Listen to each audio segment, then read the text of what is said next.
Today, we're going to talk about one of the most transformative rulers in Russian history, Peter the Great, who was the first emperor of Russia and the person who dragged Russia out of the Middle Ages. And at the beginning of this lecture in class, we watch a short video, and then I ask students to choose a few key words connected to Peter the Great.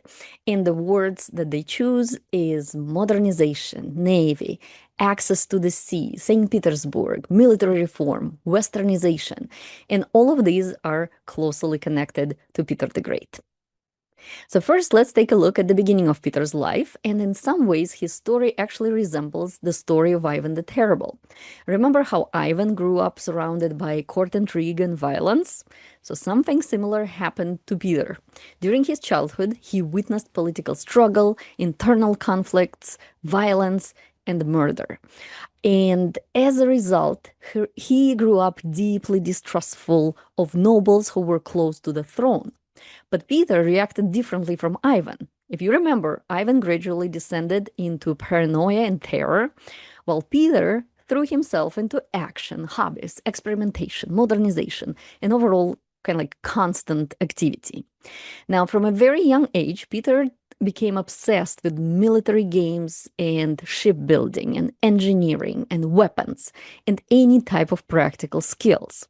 So here I also should mention that at the beginning, he was only partly a czar because he was crowned together with his brother Ivan. And for the first several years, their reign was still nominal because the real power was in the hands of their older sister, Sophia, who was basically running the country for several years. But Sophia could not legitimately be the Tsarin because back then only males could inherit the throne. And Sophia is actually a pretty cool character in the Russian history. I will not discuss her here in more detail, but it's definitely worth looking her up. So it took Peter a while to get the throne back. And it actually goes back to how he spent his childhood. So, as I said, Peter was a very active person from early on. And in his youth, he really got into military games. And as a czar, he had access to many resources. So, as I explained to my students, he basically built a real life setup for Fortnite.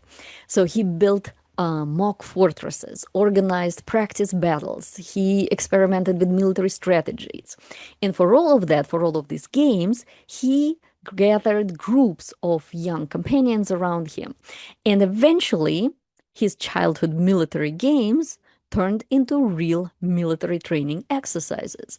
And over time, these play armies and play soldiers evolved into real military units that were absolutely loyal to Peter and later supported him when he was ready to take back Russia from his older sister. And what is especially interesting is that Peter often promoted people based on ability and usefulness rather than only their noble birth. Remember, he kind of grew distrustful of the nobles early on. So some of the people around him came, of course, or actually most people around him came from aristocratic families, but others had a chance to rise through the ranks based on merit and service. And of course, it still had its limitations, but this became one of the defining features of Peter's rule. And in many ways, Peter valued practical skill and effectiveness more than the old aristocratic traditions of bloodline, which was very progressive for his time. Peter himself was an incredibly energetic person, kind of like bigger than life person. And he wanted to learn everything himself. He wanted to personally understand shipbuilding, engineering, military science, medicine, navigation, administration, you name it. And he believed Russia was backwards compared to Western Europe, where he spent several years learning various trades. So, in his eyes, Russia was too isolated and too traditional and too dominated by old customs and church influence. He really wanted to modernize it completely. So, modernization under Peter happened on almost every level of society. And when we talk about industrialization of this time that really started happening, it's not the same industrialization that happened, let's say, in the 19th century, but it was as close as Russia had come to the industrialization at the time. So factories appeared, or the ones that we already had, they expanded. The military was reorganized. Education developed. Medicine improved. And shipbuilding grew rapidly. I know I said it several times, but it was important for Peter. There were several administrative reforms that transformed how the state was run. Now, most of the social improvements were, of course, still for the elites when I talk about education and medicine, but it still was progress for this time.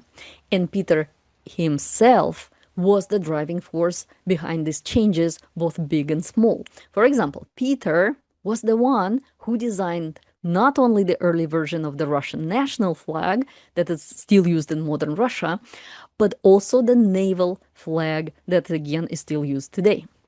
Now, let's talk a little bit more about the Navy.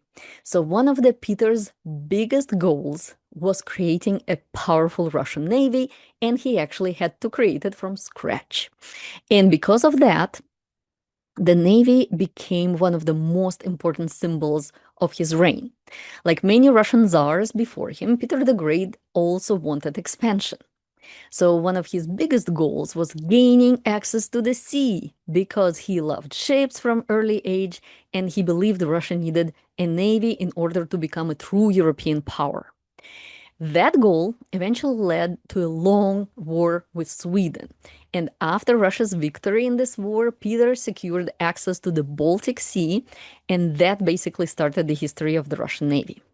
Now, once he got those territories at the Baltic Sea, he could follow through with another ambitious plan. He really loved modernization, as I said, but he also hated anything he viewed as the backwardness. So for him, Moscow was synonymous with backwardness because it represented everything old traditions, conservatism, excessive church influence. So after transforming the country politically, he decided Russia also needed a new capital, and that capital became St. Petersburg. So Peter built the city almost from scratch, not almost, from scratch on the Baltic coast. And he really wanted it to feel European. So if you ever visit Moscow and St. Petersburg, you immediately will notice the differences. So Moscow feels kind of like older because of kind of like older traditional Russian architecture and overall how the city developed. St. Petersburg feels much more European. They're both beautiful cities, but the feel is completely different. So once Peter achieved so many ambitious goals, he felt that it was also time to change the symbolism of the state itself. So under him, Russia became the Russian Empire, and he was proclaimed the first Russian emperor. So from now on, although the rulers were still commonly called czars, they were also now considered emperors. Okay, and now my usual question. What about ordinary people? Did life improve under Peter the Great? And when I ask this question in class, my students usually vote that it's gotten better because how couldn't it have under such a progressive ruler who dragged Russia from the Middle Ages? But the sad reality is that for common people, life became worse once again. Modernization required resources. Wars required soldiers. Shipbuilding required labor. Factories required workers. St. Petersburg required massive construction efforts. And all of that depended on those ordinary people.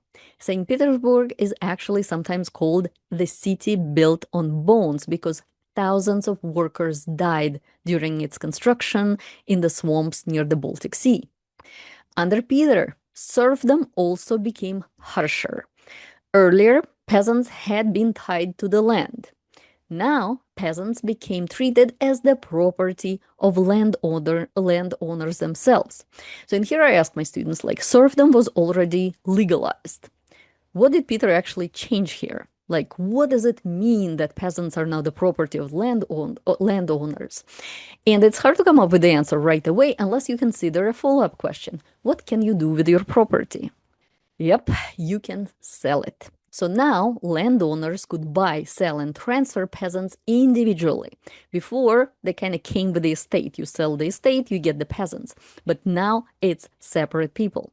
So while Peter the Great modernized Russia and transformed it into a major European power, there's no argument there, ordinary people in Russia experience even greater loss of freedom. And since Peter started several lengthy wars, his constant need to refill the army led to increased military draft up to 25 years of service, which was basically a lifetime. Now, at the beginning of the lesson, I drew some parallels between Ivan the Terrible and Peter the Great. Here's another interesting similarity. Their lives ended in strangely similar ways. Remember what happened with Ivan the Terrible's son? So Peter also struggled with the issue of succession. He had multiple kids, of course, but his hopes were with his older son, Alexei. The problem was that Alexei was completely different from him in personality.